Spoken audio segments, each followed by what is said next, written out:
Welcome to Sravani's media. Rathasaptami అంటే అందరికీ టక్కున గుర్తుకు వచ్చేది పుణ్యక్షేత్రం అరసవల్లి. శ్రీ సూర్యనారాయణ స్వామి కొలువైన దివ్యక్షేత్రం. ప్రత్యక్ష నారాయణుని పండుగ సందర్భంగా రథసప్తమి ఉత్సవాలను అంగరంగ వైభవంగా నిర్వహిస్తారు. 2 ఏళ్లుగా అరసవల్లిలో రథసప్తమి వేడుకలను ప్రభుత్వం రాష్ట్ర పండుగగా ప్రకటించి భారీగా నిధులు విడుదల చేస్తోంది కూడా. అయితే రథసప్తమి పండుగ నాడు కొందరు పెద్ద ఎత్తున అవినీతికి పాల్పడినట్లు ఇప్పుడు వెలుగులోకి రావడం సంచలనం రేపుతోంది. అరసవల్లిలో వీవీఐపీల కోసం ప్రత్యేక పాస్లను ముద్రించారు. ఇప్పుడు అవి నకిలీ అని తేలడంతో పోలీసులు కేసు నమోదు చేసి దర్యాప్తు చేస్తున్నారు.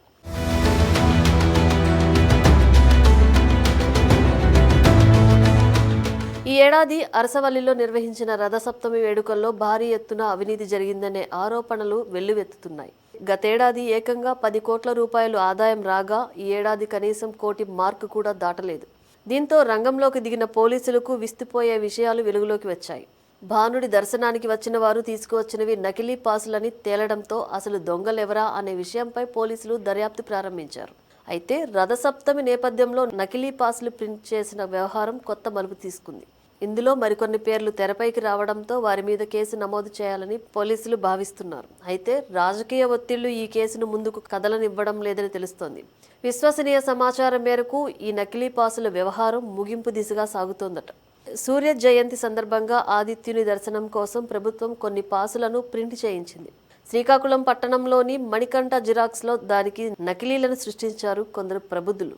ఈ వ్యవహారంలో మణికంఠ జిరాక్స్ నిర్వాహకులను సిసిఎస్ టాస్క్ ఫోర్స్ పోలీసులు విచారిస్తున్నారు. కొందరు సోషల్ మీడియా ఇన్ఫ్లుయెన్సర్ల పాత్రపైన ఆరోపణలు రావడం, అందుకు సంబంధించి కొన్ని ఆధారాలు కూడా దొరకడంతో వారిని పిలిచి పోలీసులు స్టేట్మెంట్ రికార్డ్ చేశారు.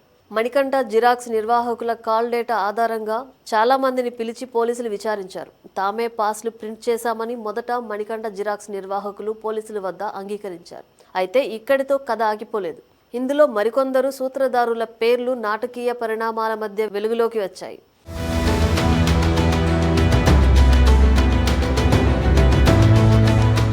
మణికంఠ జిరాక్స్ నిర్వాహకుల ఫోన్లు స్వాధీనం చేసుకున్న పోలీసులు వాట్సాప్ డేటాను బ్యాకప్ పెట్టగా కీలక సమాచారం లభించినట్టు తెలుస్తోంది.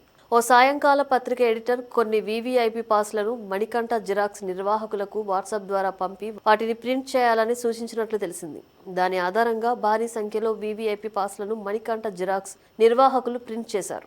బ్యాకప్ పెట్టిన వాట్సాప్ డేటా ద్వారా ఈ చాటింగ్ మొత్తం పోలీసులకు లభించింది. దీంతో విషయాన్ని జిల్లా పోలీస్ బాస్ దృష్టికి తీసుకువెళ్లారు. దాని ఆధారంగా సూత్రధారిపైన పోలీసులు ఎఫ్ఐఆర్ వేయాలని మొదట భావించారు. అయితే ఇక్కడే కేసు కీలక మలుపు తిరిగింది. ఈ నకిలీ పాస్ వ్యవహారం మొత్తం శ్రీకాకుళం జిల్లాకు చెందిన అధికార పార్టీ కీలక నాయకుడి కనుసన్నల్లోనే జరిగినట్లు పోలీసులు గుర్తించారు. ఇక దర్యాప్తు విషయాన్ని ఇక్కడితో వదిలేయాలని ఏకంగా జిల్లా పోలీస్ బాస్కు విజయవాడ నుంచే ఫోన్లో ఆదేశించారట సదరు నేత. జిల్లాలో సర్వం తానే అన్నట్లు వ్యవహరిస్తున్న అధికార పార్టీ కీలక నేత. ఈ వ్యవహారంలో మరింత ముందుకు వెళ్తే ఇబ్బందులు తప్పవని వార్నింగ్ ఇచ్చినట్టు తెలుస్తోంది. అసలు ఎన్ని పాస్లు ప్రింట్ చేశారు, వాటిని ఎవరెవరికి ఇచ్చారు వంటి వివరాలు అరసవల్లి ఆలయ ఈవో నుంచి సేకరించి కేసు క్లోజ్ చేయాలని కీలక నాయకుడి నుంచి పోలీసులకు ఒత్తిడి వస్తోందట. దీంతో ఏం చేయాలో అర్థం కాక పోలీసులు తలలు పట్టుకుంటున్నారు.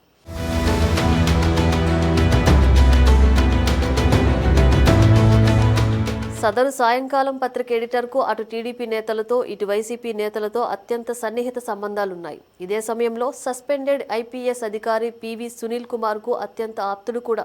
అవసరమైతే నేరుగా ఢిల్లీ వెళ్లి కేంద్ర మంత్రి స్థాయిలో ఒత్తిడి చేయగల సమర్థుడు కావడంతో ఈ వ్యవహారాన్ని ఇంతటితో వదిలేయాలని కేంద్ర మంత్రి సన్నిహితులే పోలీసులకు ఉచిత సలహా ఇస్తున్నారట. దీంతో తెర వెనుక ముద్దాయిలను వదిలేసి మణికంఠ జిరాక్స్ నిర్వాహకులపై కేసు పెట్టి చేతులు దులుపుకుందామని పోలీసులు భావిస్తున్నారు. మరోవైపు రాజమండ్రిలోని ఓ ప్రింటింగ్ ప్రెస్లో వేల సంఖ్యలో నకిలీ పాస్లను ప్రింట్ చేసినట్టు తెలుస్తోంది. ఈ నకిలీ పాస్ల కుంభకోణం వెనుక టీడీపీ నాయకులకు చెందిన సమీప బంధువులు ఉన్నారనే చర్చ జోరుగా నడుస్తోంది. మొత్తం వ్యవహారంలో అధికార పార్టీ నాయకులు, మీడియా ప్రతినిధులు, జిల్లా అధికారులు ఉండడంతో ఈ కేసు ఏ మలుపు తీసుకుంటుందో చెప్పలేని పరిస్థితి. జిల్లా పోలీస్ బాస్ మాత్రం ఎన్ని ఒత్తిళ్లు ఎదురైనా మొత్తం డొంకని లాగేసి అందరిపైన ఎఫ్ఐఆర్ నమోదు చేయాలన్న కృతనిశ్చయంతో ఉన్నట్టు కనిపిస్తోంది. మరి తెర వెనుక సూత్రధారులు బయటకు వస్తారో లేదో చూడాలి మరి.